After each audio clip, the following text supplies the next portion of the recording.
ओम साम सदाशिव नमः। कई व्यक्ति मेरे पास आते हैं और पूछते हैं कि पंडित जी, ये गीता क्या है? इसका क्या महत्व है? इसकी क्या उपयोगिता है हमारे जीवन में? क्यों पढ़ना चाहिए इसे? और इसका हमारे जीवन में क्या महत्व है?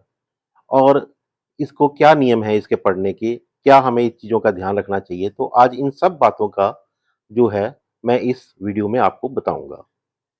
हमारे जितने भी धार्मिक ग्रंथ हैं, उनको 2 भागों में बाँटा गया है। पहला श्रुति, दूसरा है स्मृति। श्रुति वो धार्मिक ग्रंथ हैं, जो सीधे भगवान से हमें प्राप्त हुए हैं, भगवान के श्रीमुख से, जैसे कि वेद, चारों वेद हमें भगवान के श्रीमुख से प्राप्त हुए हैं। दूसरे आ जाते हैं स्मृति। स्मृति वो धार्मिक ग्रंथ हैं, जो स्मृति या मेमोरी के हिसाब से लिखे गए बाद में, जैसे कि रामायण, महाभारत ये हैं। तो महाभारत जो है वो 18 अध्याय हैं उसके, उसकी उसी के भीष्म पर्व में गीता आती है। फिर गीता जो है फिर उसके 18 अध्याय हैं, जिसमें संकलित हैं 700 श्लोक, और उनको उसमें गीता में समाहित किया गया है 700 श्लोकों को। गीता में आपको जीवन के हर प्रश्न का उत्तर मिल जाएगा, और हर गीता के जो भी 18 अध्याय हैं, हर एक अध्याय का एक नाम है। उस नाम, जो भी विषय वस्तु उस अध्याय में है, उसी के आधार पे उसका नाम पड़ा है। जैसे प्रथम अर्जुन विषाद योग, प्रथम अध्याय का नाम है अर्जुन विषाद योग। इसमें क्या है कि अर्जुन जो है वो सेना का परीक्षण करते हैं, दोनों सेनाओं की संख्या के बारे में, कौन प्रधान है, क्या सामर्थ्य है, और फिर अर्जुन विलाप करते हैं कि मेरे बंधु बांधव यहाँ पे खड़े हैं, ये मारे जाएंगे। तो ये सारे जो है, ये पहले अध्याय में आता है। दूसरा है सांख्या योग, दूसरा अध्याय सांख्या योग। इसमें कृष्ण जी जो हैं, वो अर्जुन जी को समझाते हैं कि ये उचित समय नहीं है, नहीं लड़ोगे तो मारे जाओगे, अपयश के स्वामी बनोगे। और अर्जुन किसी भी प्रकार से समझता नहीं है, वो युद्ध छोड़कर जाना चाहता है। तो अब श्री कृष्ण आत्मा की अमरता की बात करते हैं उन्हें, और अर्जुन को समझाते हैं कि तुम हर बात भुलाकर युद्ध करो। और वो श्री कृष्ण इस अध्याय में सितर बुद्धि की बात करते हैं। तीसरा अध्याय है कर्म योग। कर्म योग में जीवन में ज्ञान योग, कर्म योग क्या है, इसके बारे में बताया गया है। बिना आसक्ति के कर्म करना कैसा होता है, इसके बारे में बताया गया है। हिंदू धर्म के में जितने भी कर्म सिद्धांत हैं, उनका जो निचोड़ है वो तीसरे अध्याय में है। ज्ञानी अज्ञानी मनुष्य कौन है, क्या उनके बारे में है, सब विस्तार से इस अध्याय में बोला गया है। चौथा अध्याय है ज्ञान कर्म संन्यास योग। इसमें ज्ञान, यज्ञ, योगी, महात्मा पुरुष उनके बारे में बोला गया है। पांचवा अध्याय है कर्म संन्यास योग। इसमें भक्ति, ध्यान योग, सांख्य योग, कर्म योग, मोक्ष, आत्मा, धर्म नियम के बारे में बताया गया है। छठा अध्याय है आत्म संयम योग। इसमें कर्म योग, आत्म उद्धार के बारे में, भगवत प्राप्ति कैसे हो, इसके बारे में बताया गया है। भगवत प्राप्त पुरुष कैसे हैं, उनके लक्षण क्या हैं, वो बताया गया है। ध्यान योग क्या है, उसके बारे में बताया गया है। योग भ्रष्ट व्यक्ति क्या है, उसके बारे में बताया गया है। सातवां अध्याय आता है ज्ञान विज्ञान योग। ईश्वर कैसे हैं, उसके बारे में बताया गया है। भगवान का प्रभाव क्या है, भगवान ना जानने वालों की निंदा की गई है, जानने वालों की महिमा गाई गई है इस अध्याय में। तो ये 7वें अध्याय में आता है।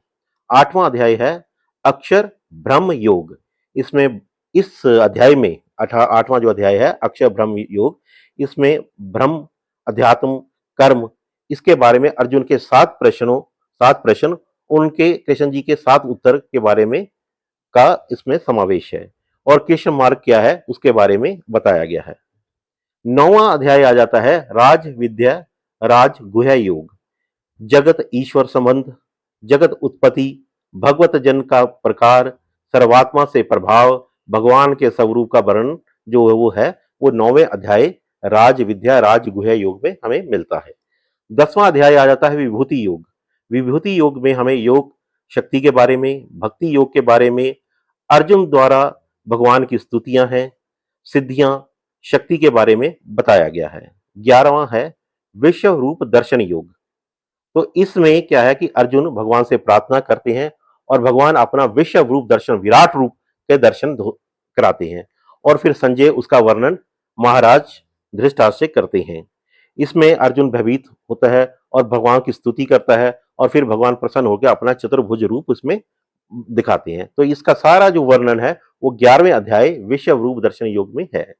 12वां अध्याय भक्ति योग, इसमें साकार और निराकार उपासक हैं उनके बारे में बताया गया है। भगवत प्राप्ति के उपाय बताए गए हैं जो 12वें अध्याय में आते हैं। 13वां अध्याय क्षेत्र क्षेत्रज्ञ विभाग योग, तो इस अध्याय में 13वें अध्याय में ज्ञान, आत्मा, परमात्मा और पंच तत्व के बारे में बताया गया है। 14वां अध्याय आ जाता है गुण त्रय विभाग योग, इसमें 3 प्रकार के गुण जो हैं सत रज तम गुण की विवेचना की है। भगवान कैसे प्राप्त हो इसके बारे में बताया गया है। 15वां अध्याय है पुरुषोत्तम योग, संसार को उल्टे वृक्ष की तरह बताकर भगवान जीवात्मा के बारे में बताते हैं। भगवान की प्राप्ति कैसे हो इसके बारे में बताते हैं। 16वां अध्याय है देवासुर संपदि भाग योग, तो इस अध्याय में 16वें अध्याय में देवासुर संपदि भाग योग में देवी आसुरी व्यक्ति के बारे में बोला गया है। आसुरी संपद वालों से के लक्षण जो है वो इसमें बताया गया है। शास्त्र के अनुकूल क्या आचरण होना चाहिए, शास्त्र के प्रतिकूल आचरण कैसा होगा, ये बताया गया है। 17वां अध्याय श्रद्धा त्रय विभाग योग है, इसमें श्रद्धा के बारे में बताया गया है। आहार, यज्ञ, तप, दान, इनका भेद बताया गया है, इनका वर्णन किया गया है। ओम तत्सत के प्रयोग बताए गए हैं। 18वां अध्याय है मोक्ष संन्यास योग, अंतिम अध्याय है 18वां अध्याय मोक्ष संन्यास योग। इसमें 3 गुण जो हैं उनके अनुसार ज्ञान, कर्म, बुद्धि, धृति, सुख के भेद और फल बताए गए हैं और गीता महात्म के बारे में कहा गया है। तो ये तो है गीता का संक्षिप्त में महात्म, जो भी उसके बारे में कहा जाता है। अब दूसरा प्रश्न ये आ जाता है कि हमें गीता क्यों पढ़नी चाहिए। तो गीता इसलिए पढ़नी चाहिए हमें कि गीता में जीवन के हर प्रश्न का उत्तर में आपको मिल जाएगा। आप जीवन में जब भी निराश हो, उदास हो, तो गीता को पढ़ना शुरू कर दीजिए। आपके हर प्रश्न का, आपकी हर निराशा का जो भी उत्तर है वो आपको गीता में मिल जाएगा। जो भी आजकल के बच्चे हैं उनमें एक बड़ा ही वर्ड चलता है कि बड़ा प्रेशर है, +1 +2, जो कॉम्पिटिटिव एग्जाम्स देते हैं, तो हम हमेशा उनके मुंह से बड़ा प्रेशर है, बड़ा प्रेशर है। जो मल्टीनेशनल कंपनीज में काम कर रहे हैं उनका भी होता है कि बहुत ही ज्यादा प्रेशर है। तो उनको मेरी एक ही सलाह है कि आप गीता का अध्ययन करना शुरू कर दीजिए। आपका ये जो प्रेशर है ये बिल्कुल हट जाएगा। हर बात का जो उत्तर है आपको इसमें के बारे में मिलेगा। जीवन की मैनेजमेंट कैसी हो, भाई के कर्तव्य कैसे हो, हमारा भगवान की प्राप्ति कैसी हो, भगवान के प्रति हमारा भाव कैसा हो, जितने भी टॉपिक्स हैं जीवन के वो आपको गीता में मिल जाएंगे। या आप एक तरह से कह लीजिए कि ये डिटेल्ड गाइडलाइन है हमारे मानव जीवन की। और इसी प्रकार जितने बड़े बड़े महापुरुष हुए हैं या बड़े बड़ी विभूतियां हुई हैं, उन्होंने गीता को ही अपनाया है अपने जीवन में। चाहे वो महात्मा गांधी हो या अमेरिका के प्रसिद्ध साइंटिस्ट जिन्होंने एटॉमिक बम बनाने में बहुत बड़ी भूमिका निभाई थी, जे रॉबर्ट ओपेनहेमर, उनके बारे में कहा जाता है कि वो हमेशा एक कॉपी भगवत गीता की अपने पास रखते थे। तो ये तो है गीता को हमें क्यों पढ़ना चाहिए। अब तीसरा प्रश्न ये आता है कि गीता पढ़ते वक्त हमें किन किन नियमों का ध्यान रखना चाहिए। तो अन्य धार्मिक ग्रंथों के अनुसार जैसे हम पढ़ते हैं वैसे भी नियम इसमें भी हैं कि सुबह पढ़िए, नहा धो के, शुद्ध आसन पे बैठ के, धूप दीप जगा के आप इसका पढ़ना चाहिए। इसे सुबह के वक्त सबसे अनुकूल समय होता है इसको पढ़ने का। शुद्ध होकर पढ़िए और धूप दीप जगाइए, गणेश कृष्ण जी का ध्यान धरकर इसको पढ़ना शुरू करिए। पर अगर आपके ऐसे हालात हैं कि आप इतना समय नहीं दे सकते और कुछ भी है कि आपके पास इतना समय नहीं है जीवन में, जो आजकल आप बहुत ज़्यादा बिजी रह जाते हैं कि आप कंपनी में काम कर रहे हैं और भी कई चीज़ें होती हैं, तो आप सिंपली जब भी आपको समय लगे पूरे दिन में, हाथ मुंह धोइए और कुल्ला कीजिए और गीता को पढ़िए, तब भी ये आपको पूरा फल देगा।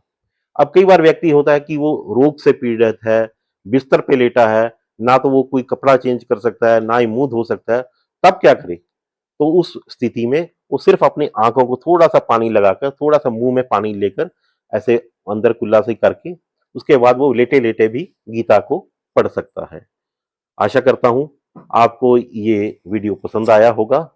लाइक करिए, शेयर कीजिए और मेरे चैनल को सब्सक्राइब कीजिए। हर हर महादेव।